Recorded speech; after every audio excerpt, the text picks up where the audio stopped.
Muchas gracias nuevamente por la invitación. Yo siempre estoy muy contenta de compartir con ustedes en estos espacios y estar acompañándolos desde las primeras versiones en español. Sé que muchas de las preguntas que surgieron a la hora de discusión del seminario es precisamente preguntas que tienen que ver con respecto a tratamiento.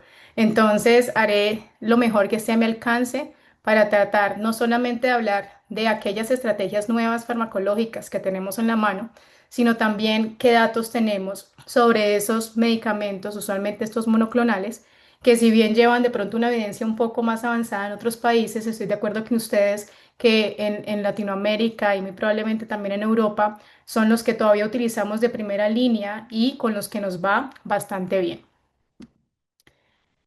Aquí yo les muestro una gráfica que quiero transmitirles positividad con respecto a lo que ha estado ocurriendo con estas condiciones. Y es que a través de los años y desde el momento del descubrimiento de estos otros anticuerpos contra Aquaporina 4, contra MOGAT, esto ha tenido una explosión en investigación y en ensayos clínicos que ha llevado que no solamente tengamos más información a nivel de la fisiopatología, y esto qué quiere decir, que marcador utilizar y qué anticuerpo pedir y qué significa cuando lo tengo positivo, sino también cómo podemos usar estos marcadores para buscar mejores medicamentos para el tratamiento. Ustedes saben que por muchos años los medicamentos que teníamos al alcance generaban una inmunosupresión o una baja de defensas que era más generalizada. Lo que ocurre con el caso de los esteroides o incluso con medicamentos que aún son importantes para el uso porque también los tenemos a la mano en nuestros países en Latinoamérica, como son el micofenolato o la acetoprina, pero que generalmente pueden tener una inmunosupresión como menos específica.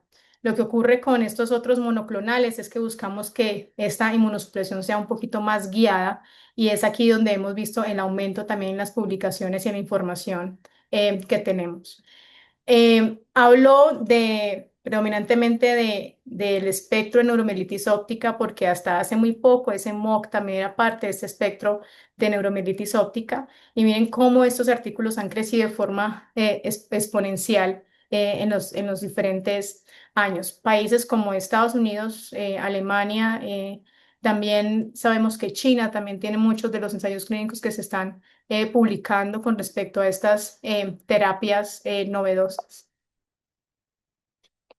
Y cuando tratamos de navegar en el tratamiento, acabamos de tener una charla fenomenal por nuestras colegas Daniela y Andrea hablando de esta parte sintomática. Yo quiero entonces hacer un poco de énfasis en qué sabemos sobre el manejo de terapia aguda, que es agudo cuando tenemos este fuego de la inflamación. Lo hablábamos en la discusión de panel, muchas veces ponemos el mayor músculo, esfuerzo en tratamiento en esta fase aguda porque nosotros queremos tratar de que ese tejido neurológico que estamos salvando se pueda maximizar con esos tratamientos que muchas veces lo hacemos de forma muy agresiva, para que cuando tengamos que pensar en estas terapias preventivas para que no den los siguientes brotes, no tengamos de pronto unas secuelas que a veces sabemos que son más difíciles de manejar. Hay preguntas también sobre terapia regenerativa. Algunas de esas las hacían ustedes con respecto a remielinización, que sabemos. Vemos que no solamente son medicamentos, también el hecho de tener una muy buena terapia guiada, también tener otros hábitos de vida saludable, impactar en las comorbilidades que tienen las personas, porque sabemos que otras enfermedades como ser hipertenso, tener mayor peso o también ser diabético van a hacer que los desenlaces no sean tan buenos como cuando estas comorbilidades no existen. Entonces me centraré en explicar o a tratar de hacer por lo menos una abreboca sobre qué sabemos, sobre todo en terapia aguda y en terapia preventiva para estas condiciones. Con esta terapia aguda, ustedes han escuchado en las charlas anteriores que hemos hablado usualmente de tres medicamentos. Esos son los esteroides, la plasmaferesis y la inmunoglobulina. Aquí entonces voy a compartir con ustedes de este grupo de estrategias para manejo agudo que tenemos como estrategia nueva. Y de estas entonces lo hablaba un poco, de forma un poco superficial cuando estábamos hablando de qué hacíamos en esa etapa muy temprana, voy a detenerme primero en este estudio que muy pronto, si no, probablemente ya están haciendo reclutamiento en Hopkins y en Mayo Clinic con respecto al uso de la plasmaferesis temprana, no solamente para la neuromielitis óptica, sino para el manejo de aquellas personas que llegan con neuritis ópticas y con mielopatías inflamatorias o lo que siempre hemos conocido como mielitis transversa. Este es un ensayo clínico que, si bien no es novedoso porque esta terapia la estamos utilizando desde hace mucho tiempo, sí es una aprobación del concepto de tratamiento, porque es algo que hacemos en la rutina. Somos muy agresivos, cada vez tenemos menos temor en usar la plasmaferesis de forma muy temprana, pero muchas veces la pregunta es: ¿y dónde están estos datos para que yo sepa que el uso temprano no solamente en neuromielitis óptica, sino en aquellas otras condiciones inflamatorias de la médula espinal y del nervio óptico también van a tener un beneficio? Y esa es la pregunta que este ensayo clínico quiere responder. De esta forma, entonces, el objetivo es probar de manera concluyente la eficacia de la plasmaferesis en neuritis óptica y en mielitis aguda. La importancia que tiene este estudio es que, aunque se usa ampliamente, falta todavía nivel 1 de evidencia, y esto es muy importante para las agencias regulatorias, porque muchas veces el freno que tenemos administrativo es porque no hay una aprobación, o incluso también cuando estamos discutiendo esto con nuestros otros colegas. Es un ensayo que está reclutando pacientes en este momento, y los dos sitios son Mayo Clinic en Rochester, Minnesota, y también y el otro centro es Hopkins en Baltimore. Con esto paso a describir brevemente en qué consiste el otro ensayo clínico muy novedoso que está haciendo reclutamiento, esto sí, también no solamente a nivel en Estados Unidos, sino a nivel internacional, y es con el bloqueo de este receptor, que es el receptor FC, para el manejo de las neuritis ópticas agudas. Más adelante les voy a explicar realmente qué hace este receptor, pero se vuelve como una herramienta adicional al uso de la inmunoglobulina en aquellas personas que tienen una neuritis óptica aguda. Esto es importante? Porque ustedes saben que no siempre todos los centros de referencia tienen el acceso a hacer una plasmaferesis. Esto lo vivimos en el día a día, tal vez un poco más establecido cuando estábamos en pandemia, o incluso previamente cuando teníamos epidemias de otras infecciones que llevaban a que enfermedades como el Guillain-Barré empezaran a aparecer, y son en estas condiciones donde necesitamos más plasmaferesis y que de repente no en todos los centros hay plasmaferesis. Entonces, es ver qué otras herramientas podemos ofrecer que sean igualmente eficaces para manejar y controlar la inflamación, pero que de repente no requieran la colocación de ese catéter y la infraestructura que debemos tener para hacer esa plasmaferesis. Estos dos estudios están reclutando actualmente, y les quería mostrar que este es como el esquema o la forma a nivel de caricatura de explicar cómo estos receptores que están bloqueando el FC pueden llegar a tener un lugar en el tratamiento agudo de estas condiciones inflamatorias de la médula espinal y del nervio óptico. Entonces, ustedes lo que quiero que se imaginen es que todos tenemos nuestra sangre, y en nuestra sangre siempre tiene que haber como hacer un reciclado de todos los elementos de esa sangre. Esta sangre va por el torrente sanguíneo, ella va, se tiene que limpiar de alguna forma, tienen que limpiar esta basura. Y aquellos que son encargados de limpiar esta basura usualmente entran, muchas veces cuando entramos, nosotros estamos expuestos realmente a muchos patógenos, incluso a vacunas y demás, y siempre nos hablan que tenemos nuestras defensas que están todavía muy patentes o que están muy buenas. Solamente quien se encarga de que esto no ocurra o que este recambio de anticuerpos esté un poquito salvado es este receptor FC. Entonces, lo que ocurre es que él permite que cuando entra y se hace esa limpieza de los otros elementos de la sangre, estos anticuerpos queden un poco protegidos de esta degradación que va a ocurrir como parte de la limpieza, y ellos vuelven y salen y por eso tenemos anticuerpos que van a seguir recirculando sin que siempre se tengan que perder. Por eso es que hay algunas vacunas que incluso nos ponemos y tenemos un efecto protector que es de por vida, porque no necesariamente se pierden estos anticuerpos. Lo que hace el bloqueo o el medicamento que bloquea este tipo de anticuerpos es que hace que estos anticuerpos entonces se degraden más rápidamente. Esto es muy similar a la forma como trabaja la inmunoglobulina. Entonces, al hacer que esta degradación sea mucho más acelerada, vamos a tener que se va a controlar también la inflamación de la misma manera. Esta estrategia es prometedora no solamente en condiciones como la neuritis óptica o condiciones como la mielitis inflamatoria, sino también que se puede extrapolar a todas estas condiciones en las cuales la inmunoglobulina ha tenido tradicionalmente un rol, otras entidades como la miastenia gravis o unas formas más crónicas de inflamación de nervio periférico que se conocen como CIDP. El medicamento que inició todo este tipo de estudios clínicos como bloqueador en excelencia de este receptor FcRn es el rosanoloxi. Cada vez es un poquito más enredado poderlos decir, pero es el rosanoloxizumab.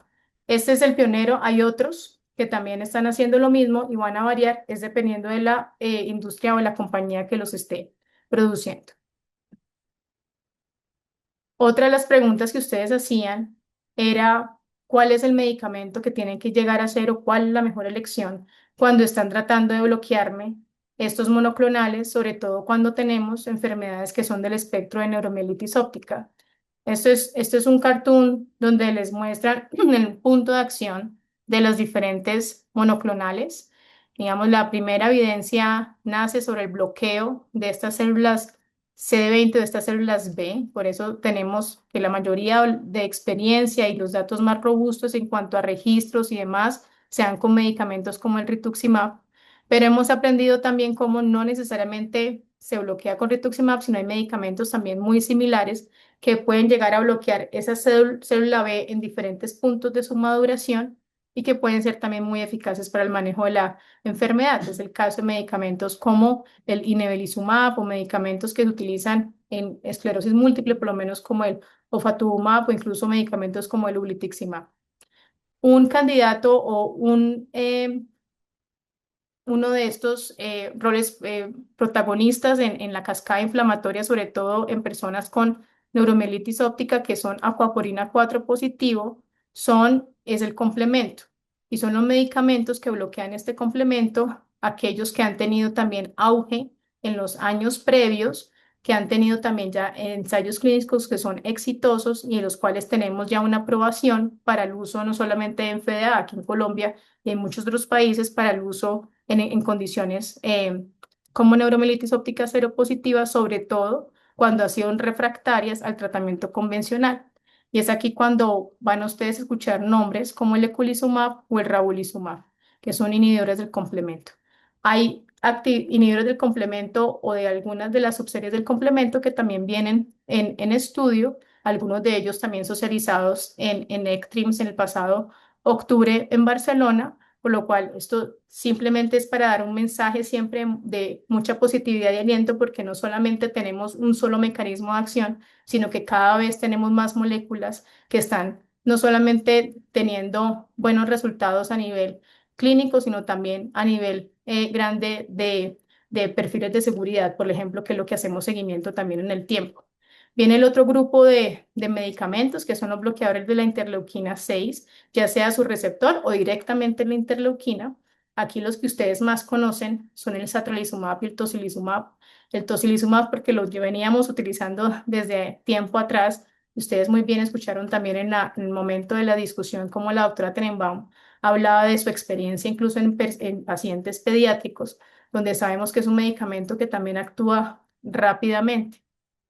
Este satralizumab, si bien ya está aprobado, tiene una aprobación del FDA, aquí en Colombia también por agencia regulatoria tiene aprobación para el manejo de neuromielitis óptica cero positiva, o sea, acuaporina 4 positiva.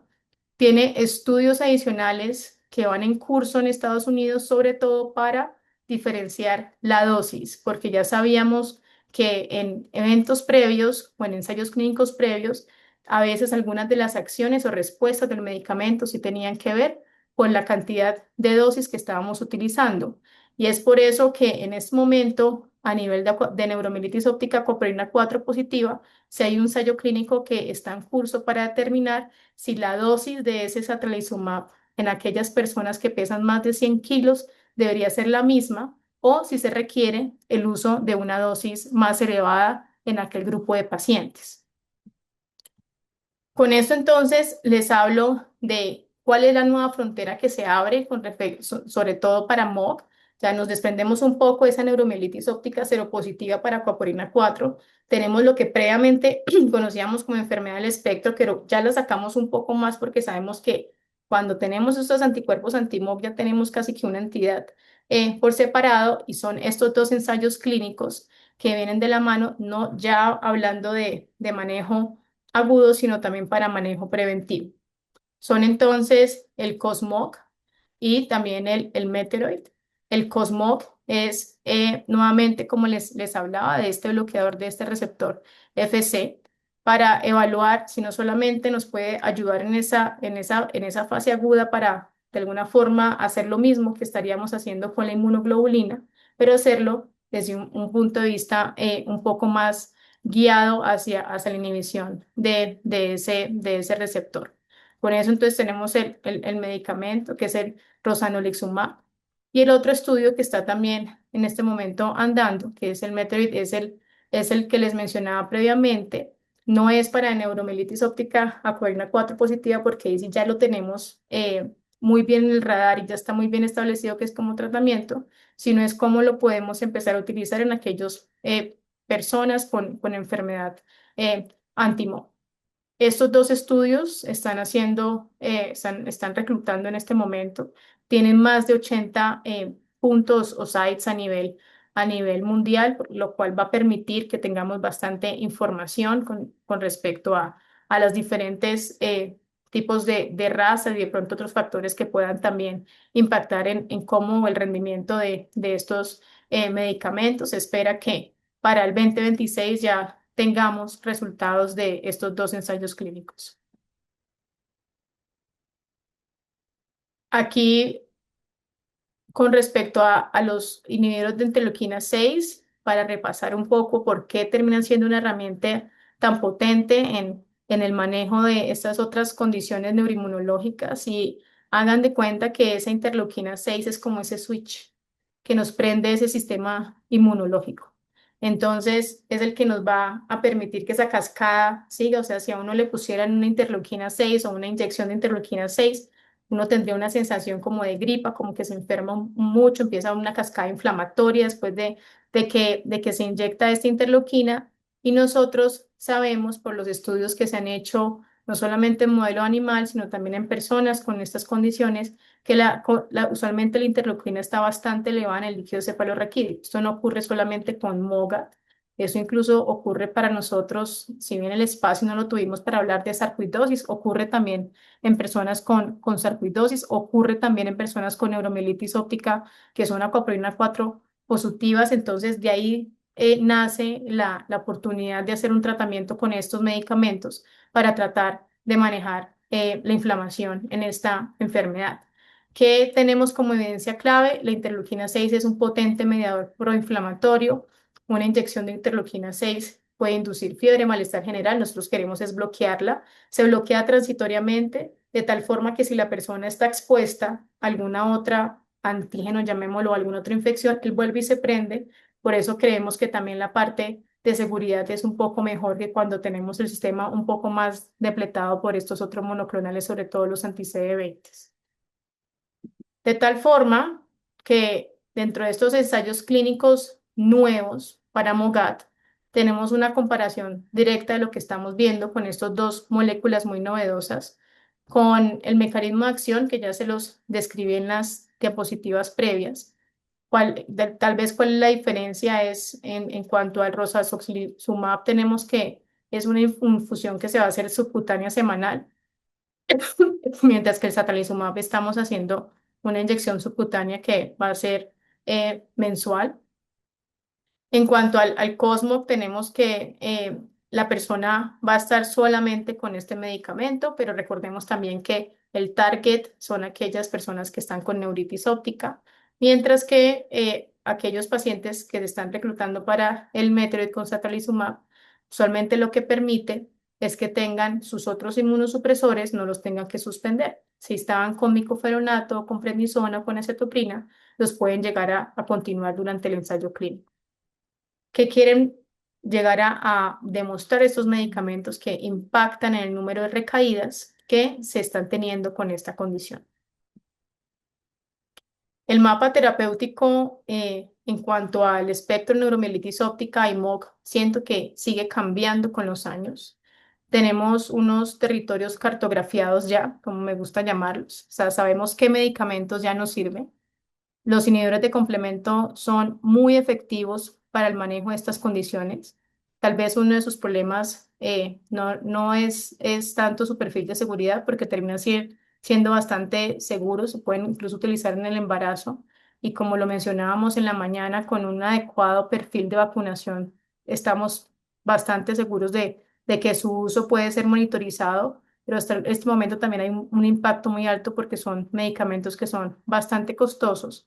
Entonces, al menos en prácticas como Colombia, e incluso también era algo que hacíamos cuando todavía estaba John Hopkins de Fellow, y es que no va a ser la primera elección, sino que lo vamos a dejar usualmente cuando ya hemos agotado estas otras primeras líneas para tener como un armamento con que seguir tratando.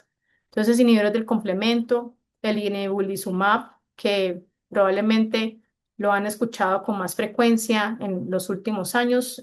Se quería hacer el lanzamiento en Latinoamérica este año. Estamos esperando todavía aprobación para evaluar cuándo va a llegar a los diferentes países latinoamericanos, pero es recordar que es muy similar a cómo maneja o funciona medicamentos como el rituximab, solamente que hace un bloqueo un poco más arriba en esa cascada, por lo cual se cree que es un poco más potente que nuestro viejo conocido rituximab.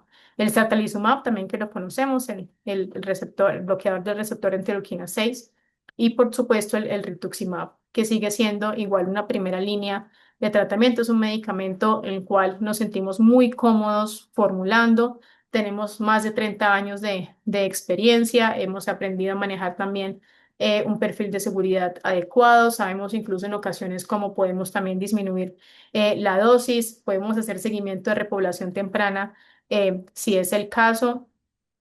En la mayoría de países también está disponible, por lo cual me atrevo a decir que sigue siendo la primera línea de tratamiento, al menos para neuromielitis óptica seropositiva y para alguna de estas otras condiciones en las cuales todavía los anticuerpos están como en esa zona gris porque están bajos o están siendo negativos. ¿Cuáles de estas expediciones siguen en curso? Entonces, los que les mostré, ensayos clínicos como el COSMOC o el Meteoroid, donde queremos es prevenir esa recaída, sobre todo para MOGAT. Hay esperanza, sobre todo para manejo agudo, que sea diferente a pensar en el uso de la plasmaferesis, y es lo que quiere mostrarnos el ensayo del efgartigimod. Recuerden que este efgartigimod es el otro bloqueador del FC, solamente que es otra compañía que lo está financiando, y es la razón por la cual tiene un nombre diferente, pero el mecanismo de acción de reciclado de anticuerpos es exactamente el mismo. El ensayo de validación de plasmaferesis, que lo estábamos esperando hace muchos años. Yo creo que por escuela, entrenados en Hopkins, cuando manejamos estas condiciones de forma agresiva y temprana, nos sentimos muy cómodos con la prescripción de la plasmaferesis, y eso también lo vivimos en los diferentes centros latinoamericanos. Pero es ver que de pronto en aquellos centros donde no se tenga una plasmaferesis y se tenga de pronto este otro medicamento, se puede hacer una acción, una opción adicional. No les había mencionado ensayos clínicos sobre manejo sintomático. Acabamos de tener una excelente charla por las doctoras Rivera y Salazar sobre el manejo sintomático. Sabemos que a veces, si bien la mayoría de los ensayos clínicos están enfocados en el manejo agudo y preventivo de los ataques, a veces no tenemos mucha información con moléculas nuevas que salen para aliviar ese dolor o la espasticidad o los calambres que también vienen con el daño, sobre todo medular. Con esto, el ensayo de los naxibimoles, y sabemos que son derivados de los cannabinoides, en Latinoamérica nos habían llegado previamente moléculas muy similares para el manejo de la espasticidad en esclerosis múltiple, y ese era uno de los ensayos clínicos que estaba siendo lanzado en Estados Unidos en años previos para evaluar si también tenía un efecto sobre el manejo de los espasmos y la espasticidad en personas con neuromielitis óptica. Si bien este ensayo clínico ya terminó, estamos esperando los resultados finales. ¿Y qué territorio sigue sin explorarse? Muchas de las preguntas que ustedes estaban haciendo en el chat con respecto a cómo, qué decisión o cómo media el hecho de que tenga un anticuerpo positivo o que los tenga los dos antinegativos, eso qué impacto tiene en el tipo de terapia que me van a prescribir. También sabemos que hay muchos biomarcadores que esperamos en el futuro estén disponibles para uso clínico, muchos de ellos aún se están utilizando es a nivel de ensayos clínicos, no los tenemos tan a la mano. En Estados Unidos empiezan a haber algunos kits, pero sabemos que debemos interpretar esos resultados con bastante cautela, simplemente para que todo esté muy armonizado y sepamos que se puede extrapolar de una forma adecuada.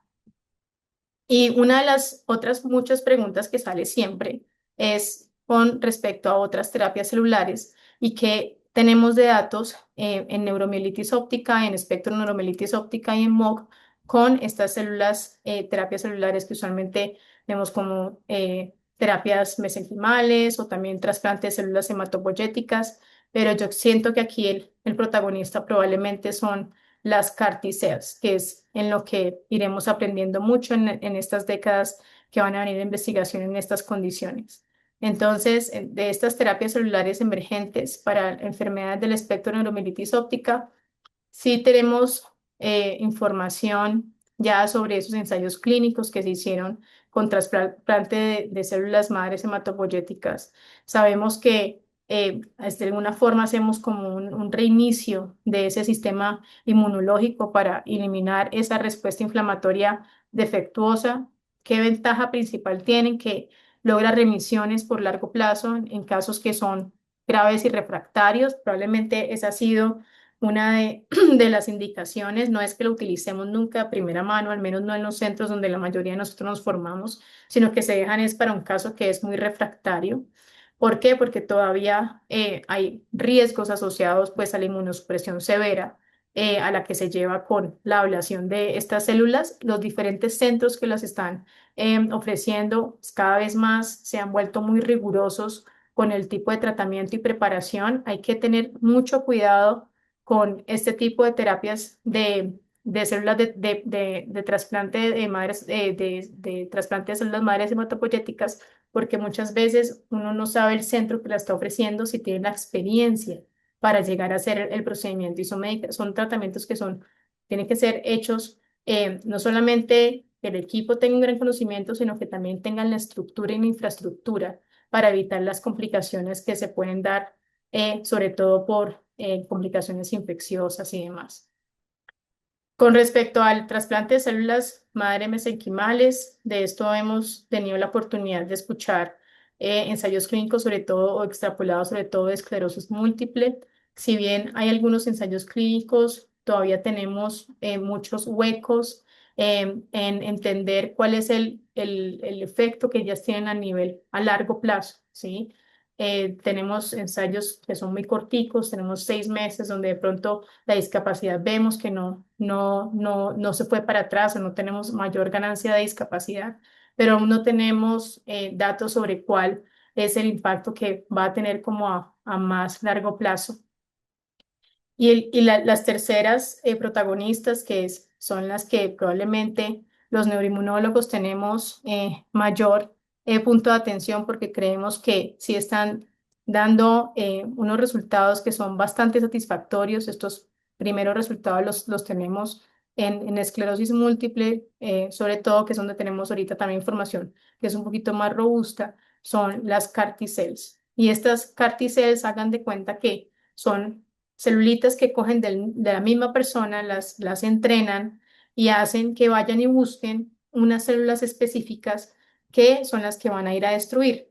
Estas terapias que son muy importantes para el manejo del cáncer o algunos tipos de cáncer en este momento, también se han vuelto muy representativas en la neuroinmunología y en casos como neuromielitis óptica, también hay ya algunos estudios demostrando cómo si llegan a entrenarse esas celulitas para que identifiquen algunos antígenos que están en estas celulitas B, que son las que van a producir estos anticuerpos, esto llega a tener también una respuesta de tratamiento que va a ser va a durar, o sea, va a ser duradera en el tiempo, muy similar a esta ventaja que tiene, por ejemplo, el trasplante de médulas hematopoyéticas. El problema ahorita todavía son los costos, ¿sí? Hay algo también, algo riesgo de toxicidad, pero muy seguramente esto con el paso del tiempo, la esperanza es que llegue a ser un poco más accesible también desde el punto de vista de financiero y también en perfil de seguridad. Este es el resumen de algunos de estos estudios de celulares, donde tenemos no solamente a representación de Estados Unidos. China ha sido un país que clásicamente ha tenido bastantes resultados con este tipo de terapias que son un poco más novedosas. Con estos CAR T-cells, lo que les mencionaba yo, el tipo antígeno que se trata de modificar, que es ese BCMA, está todavía en etapas muy tempranas y están reclutando, pero siento que va a seguir siendo un tema de conversación en muchas de nuestras siguientes reuniones, porque probablemente es una de las terapias más novedosas que hemos tenido en la neuroinmunología en los últimos 5 años. Con esto quisiera terminar es dando como una imagen de cómo se ven esos nuevos horizontes en el tratamiento de enfermedades del espectro neuromielitis óptica y MOGAD, donde siento que sigue evolucionando rápidamente. Gracias a que tenemos una mejor comprensión de los mecanismos de esta enfermedad, han surgido terapias biológicas que están dirigidas y que están cambiando activamente la tasa de recaída y discapacidad, ofreciendo un pronóstico que es mucho más optimista al que de pronto conocíamos hace 2 o 3 décadas. ¿Qué terapias tenemos entonces aprobadas en este momento? Sabemos que están los inhibidores del complemento, como el eculizumab y el ravulizumab, inhibidores del receptor de antirleuquina 6, como el satalizumab, y las terapias clásicas de depresión de células B, el rituximab, el inebilizumab, estos hay otros, ulituxumab, y también tenemos el ofatumumab. Estos obviamente los usamos de pronto más en el mundo de la esclerosis múltiple. Los ensayos clínicos prometedores en el horizonte con terapias preventivas específicamente para MOGAD, cuando hablamos entonces de medicamentos como el rosanuloxizumab. Entonces, recuerden, bloqueando este receptor muy novedoso para que esos anticuerpos se degraden más rápido y de esta forma no estén circulando tanto tiempo en la sangre de las personas con esta condición. O incluso el uso de viejos conocidos, aunque pues el statalizumab sigue siendo muy nuevo en nuestro medio, pero es ver cómo ojalá logremos una aprobación dirigida para MOGAD, y también que podamos definir o tener la respuesta a la pregunta sobre el ajuste de peso que tenemos que hacer en aquellas personas que están con este medicamento y de pronto se salen de ese rango de los 100 kilogramos. Para el manejo de ataques agudos, entonces no solamente vamos a hablar de esteroides, plasmaferesis, inmunoglobulina, se vienen de pronto otros protagonistas también con estos bloqueadores de receptor FC que demuestran ser muy prometedores. E incluso de estos viejos conocidos, poderlos establecer, o que al menos tengamos un consenso en los centros, que no tengamos temor a que aquellas personas que vienen con cuadros medulares o cuadros de neuritis óptica muy severos, que de entrada sepamos que ese paciente se beneficia de un inicio muy temprano de plasmaferesis, no estemos de pronto arriesgando que a mayor tiempo que dejemos pasar, este incendio se agrande más y que con esto vengan secuelas que muy probablemente van a ser mucho más difíciles de manejar. Con esto acabo. Doy las gracias nuevamente. Parte del equipo y parte de los conocimientos que salen también para todas estas condiciones, siempre aquí en Latinoamérica van a ir de la mano de lo que vamos aprendiendo también de infecciones, a nuestro mentor Carlos Pardo, porque ha llevado por este gran camino de esta otra neuroinmunología que nos da un diferente sabor, pero ha llevado a que logremos entender estas otras condiciones que siguen siendo enfermedades huérfanas, pero con alto impacto también en discapacidad y comorbilidad con nuestra comunidad.